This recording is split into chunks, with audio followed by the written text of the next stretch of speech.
हे everyone, welcome और welcome back to Raksha unplugged. कैसे हैं आप लोग? तो आज के इस वाले पॉडकास्ट में बहुत सारी मैं बातें करने वाली हूँ। जो देवरानी साहिबा हैं उनका ब्लॉग आ चुका है और मैंने जेठानी साहिबा का भी ब्लॉग देखा है। उनके गानों पर जो रील्स बन रही हैं उसके बारे में बात करेंगे, लेकिन उससे पहले मुझे एक बहुत बड़े मुद्दे पर बात करनी है। और आज मैं वीडियो के साथ इसलिए आई हूँ क्योंकि रक्षा से इसके लिए फिर से मैंने एक्सपेरिमेंट करना स्टार्ट किया है। यार, आप लोग बोलोगे क्या करती रहती है ये। तो अभी ना मैं रक्षा सेज पर मूवीज़ और वेब शोज़ से रिलेटेड छोटे-छोटे वीडियोज़ बना रही हूँ, जहाँ मैं मतलब आपको बता रही हूँ कि आप कौन-सी वेब सीरीज़ और मूवीज़ देख सकते हो। एक्सपेरिमेंट है, देखते हैं कितने दिन वर्क करता है, कितना मुझे ठीक लगता है। मुझे अच्छा रिस्पॉन्स मिलेगा तो आगे करेंगे। तो वो तो चैनल पूरा एक्सपेरिमेंटल चैनल बन चुका है, उधर पर कुछ ना कुछ नया होता रहता है। तो अगर आप मूवीज़ और वेब शोज़ में इंटरेस्टेड हो तो शॉर्ट्स वगैरह देख लेना और सपोर्ट कर देना। पता नहीं कितने दिन करूँगी ये चीज़ें, मुझे नहीं पता। तो खैर, अभी ये वाली चीज़ें तो रोज़ चलेंगी जो इस चैनल पर चलती हैं, तो इस पर तो आप बने ही रहना। तो आज मुझे बहुत सारी बातें करनी है, लेकिन उससे पहले यार मुझे एक टॉपिक रेज़ करना है, जो मैंने देखा बहुत ही गंदा वो चीज़ थी और मुझे लगा बात करनी चाहिए। और अगर मैं उस पर सेपरेट वीडियो बनाती ना, मेरा मन था कि मैं उस पर डेडिकेटेड वीडियो बनाऊँ अलग से, लेकिन मुझे पता था कि आप लोग उतना ज़्यादा क्लिक करके उस चीज़ को नहीं देखोगे और कई बार तो आपको पता भी नहीं चलता है कि वो मेरे चैनल का वीडियो या क्या, क्योंकि थंबनेल पर क्या होता है ना कि मैं अपनी फ़ोटो तो डालती नहीं हूँ, तो वैसे भी ये वाला चैनल फेसलेस रहता है ज़्यादातर, तो वॉइस ओवर वाला रहता है, तो बड़ा आप लोग कन्फ्यूज़ हो जाते हो। तो मैंने सोचा इसी में इंक्लूड कर लेते हैं, क्योंकि देवरानी और जेठानी और ये लप्पू से रिलेटेड वीडियोज़ तो आप देखते ही देखते हो, मतलब ब्लॉगर से रिलेटेड आप देखते हो। तो चलो उस वाले टॉपिक पर बात कर लेते हैं क्या है। तो एक्चुअली मैंने एक वीडियो देखा जिसमें अधेड़ उम्र का एक आदमी है जो कि ट्रेन में बैठा हुआ है, उसके बगल में एक छोटी बच्ची बैठी हुई है।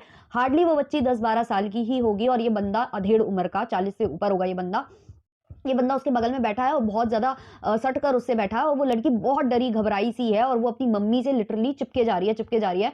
मतलब बहुत ज़ोर से टाइटली उसने अपनी मॉम को हग कर रखा है और उसके बाद वो बंदा जो है ना, वो इसके बाद भी नहीं मान रहा। मतलब पता नहीं क्या सोचते हैं ये लोग, क्या करते हैं मुझे नहीं पता। शायद 1-2 बार ये लोग हरकतें करते हैं और उस पर ये पकड़े नहीं जाते हैं या बच्चे कुछ बोलते नहीं हैं। तो क्या होता है ना कि इनकी और ज़्यादा मतलब वो कहते हैं ना कि इनको और ज़्यादा कॉन्फिडेंस आ जाता है कि हम पकड़े नहीं जाएँगे।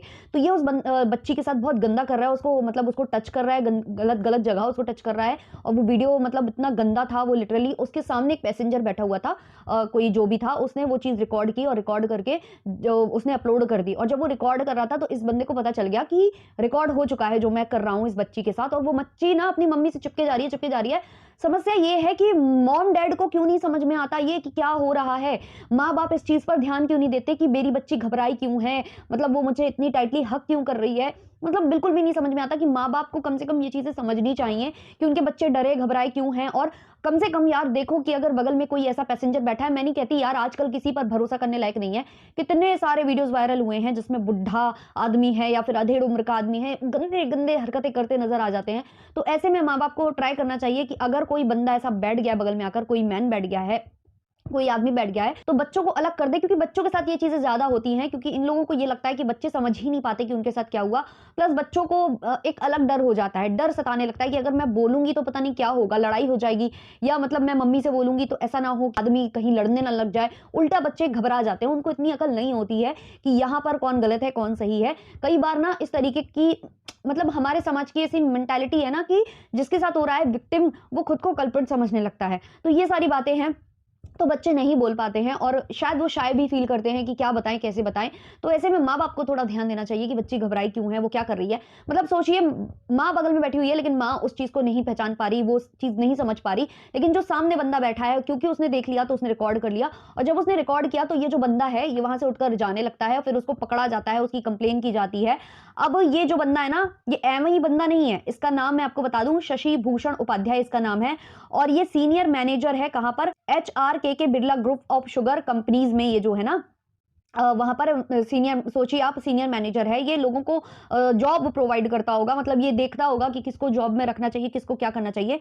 और अच्छा खासा अधेड़ उम्र का आदमी, इसके खुद के बच्चे उस एज से बड़े भी हो सकते हैं, क्योंकि पुराने लोग हैं, जल्दी शादी हो जाती है, और मान लो नहीं भी होंगे तो भी उससे छोटी इसकी बच्ची होगी। इसको इतनी भी शर्म नहीं आई कि ये जिसके साथ जो गलत हरकत कर रहा है वो इसकी बच्ची के बराबर है या कुछ है। कोई मतलब नहीं है इन जैसे लोगों को, इनकी जो मेंटालिटी है वो इतनी खराब है, इतनी खराब है। तो ये जो है ना गोपालगंज में काम कर रहा है इस समय। तो अब जब इसकी कंप्लेन हुई है तो अथॉरिटीज ने बोला कि हम साइबर वालों को करते हैं, लेकिन वैसे ये साइबर वालों का केस नहीं था।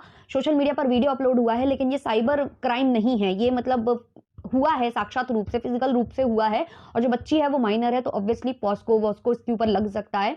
तो ये सारी समस्याएं भाई हमारे इधर हो रही हैं। बच्चों को भी समझाना चाहिए, गुड टच बैड टच बच्चों को समझाना चाहिए, प्लस माँ बाप को बच्चों की चीजें समझनी चाहिए। बच्चा आपका डर रहा है, घबरा रहा है, कुछ तो वजह होगी ना, वो जानने की जरूरत है माँ बाप को भी, और सजग होने की जरूरत है ऐसे लोगों से। और बहुत ज्यादा भाई ध्यान देने योग्य है यहाँ, बच्चों को स्पेशली आप समझाइए ताकि वो इतने फ्री हो सके कि आपके साथ अपनी प्रॉब्लम्स शेयर कर सके। तो ये था मेरा इसके ऊपर वीडियो, जो कि बहुत जरूरी था बात करना। अब हम आ जाते हैं गाने के ऊपर। तो गाना काफी अच्छा चल रहा है। आज जो है देवरानी साहिबा का ब्लॉग आया, जहां उन्होंने दिखाया कि वो परिवार के साथ कैसे बैठी थी, कैसे उन्होंने अपना सॉन्ग दिखाया। सुपर एक्साइटेड थी और ओवर एक्साइटेड हो जाती हैं वो कई बार, जैसे कि अभी सगाई में हो गई थी ना, वैसे इस वीडियो में भी वो कई कई जगह बहुत ज़्यादा ओवर एक्साइटेड हो रही हैं। अच्छा, उनकी जो सासू माँ है वो बोल रही हैं कि ऐसे सॉन्ग मत करना, क्योंकि वो रोते धोते सॉन्ग वो नहीं देख पाती, अपने बच्चों को खासकर वो रोता हुआ नहीं देख पाती हैं। और यहाँ पर इन्होंने एक्सप्लेन भी किया है देवरानी साहिबा ने, और अपनी भी स्टोरी बताई है, अपने सासू माँ की स्टोरी बताई है कि उनको भी बच्चे जो है शादी के 4 साल बाद हुए थे, तो ताने सुनने को मिलते थे। तो ये सारी जो स्टोरीज है ना, वो आम जिंदगी से काफी ज्यादा कनेक्ट फील करती हैं। इनका मतलब बहुत लोगों ने उनके साथ ना अपने चीज को जोड़ा होगा, और नीचे कमेंट्स भी ऐसे थे कि ये हमारे साथ भी हुआ है, हमारी शादी को इतने साल हो गए, अभी तक हम लोगों को नहीं मिली खुशखबरी। तो इस तरीके की चीजें बहुत ज्यादा हो रही थी। अच्छा, एक और मैंने चीज नोटिस की है कि जेठानी साहिबा का भी ब्लॉग आया है, देवरानी साहिबा का भी ब्लॉग आया है। जेठानी साहिबा ने बहुत ज़्यादा मतलब उस सॉन्ग पर ज़्यादा बात नहीं की है। उन्होंने अपने सॉन्ग की बात की है, जो कि ट्रेंडिंग नंबर 2 तक गया था, और अब शायद 1 हफ्ता हो चुका है, तो वो लिस्ट चेंज हो चुकी है। तो उनका सॉन्ग ट्रेंडिंग 2 पर था, और उन्होंने अपने सॉन्ग के बारे में कुछ-कुछ बातें की हैं, उन्होंने शेयर भी किए हैं जो लोग वीडियोज़ बना रहे हैं। मतलब एक-दूसरे के बारे में ये लोग ज़्यादा बात नहीं करते। बस यही चीज़ें हैं कि जब रहते हैं, कोई फंक्शन में जाते हैं, तो साथ एन्जॉय करते हैं, बड़े अच्छे से रील बनाते हैं, सब कुछ करते हैं। लेकिन जब घर आ जाते हैं या फिर कुछ सब कुछ समाप्ति की ओर हो जाता है, तो पता नहीं इन लोगों की अजीब-सी मतलब चीज़ें दिखाई देने लगती हैं। एक दूसरे के सॉन्ग पर रील बना सकते थे, साथ में बना सकते थे, सासू माँ को इंक्लूड करके बना सकते थे। हो सकता है अभी जो छठ पर्व आएगा उसमें सब बनाए, ऐसा कुछ प्लान किया हो, इसलिए अभी नहीं बना रहे हो। बट ज़्यादा एक दूसरे के बारे में बात नहीं करते, एक दूसरे के गाने के बारे में भी ज़्यादा बात करते नहीं दिखते हैं। लेकिन जो जेठानी साहिबा की भाभी हैं, उन्होंने दोनों के ही सॉन्ग पर रील बनाई है। पहले उन्होंने अपनी नंद के सॉन्ग पर रील बनाई, यानी कि जेठानी साहिबा के सॉन्ग पर, और उसके बाद उन्होंने देवरानी साहिबा के सॉन्ग पर भी रील बनाई।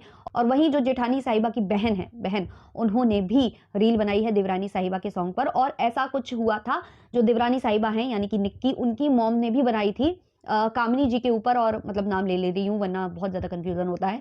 तो उन्होंने भी जो है वीडियो बनाया था कामिनी जी के सॉन्ग पर, और उसके लिए उनको काफ़ी अप्रिशिएट किया गया, क्योंकि उनका जो हैबिट है ना, वो बहुत अच्छी है। वो जैसे अपनी बेटी को प्यार देती हैं, वैसे ही जब भी वो कामिनी जी से मिलती है तो उनको भी प्यार देती हैं।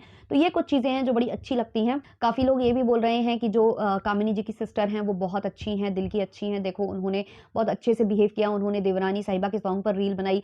वो देवरानी साहिबा की जो है ना, बहनों की तरह नहीं है जो बोलती हैं कि मैं जेठानी को इग्नोर करके आ गई। तो ये सारी बातें भी अब बहुत ज़्यादा चल रही हैं, बराबरी चल रही है। कोई बोल रहा है कि जो पूजा है, यानी कि पूजा ही नाम है ना, भाभी हैं जो कामिनी जी की, उन्होंने जानबूझकर कामिनी जी के गाने पर रील बनाई, ताकि अगर वो देवरानी साहिबा के सॉन्ग पर रील बनाए तो उनको ट्रोल ना किया जाए, क्योंकि उनको ट्रोल किया जाता आया है। वो अपनी नंद से ज़्यादा करीब हैं, जो है यहाँ से निक्की के करीब हैं। तो ऐसा कुछ वाली बातें भी चल रही हैं सोशल मीडिया पर। अब देखो, ये बातें तो चलती रहती हैं। जितने लोग देखेंगे, जैसे अपने अपना पीओवी है वो शेयर करेंगे, चाहे वो कमेंट सेक्शन के माध्यम से हो, चाहे वो रिएक्शन के माध्यम से हो।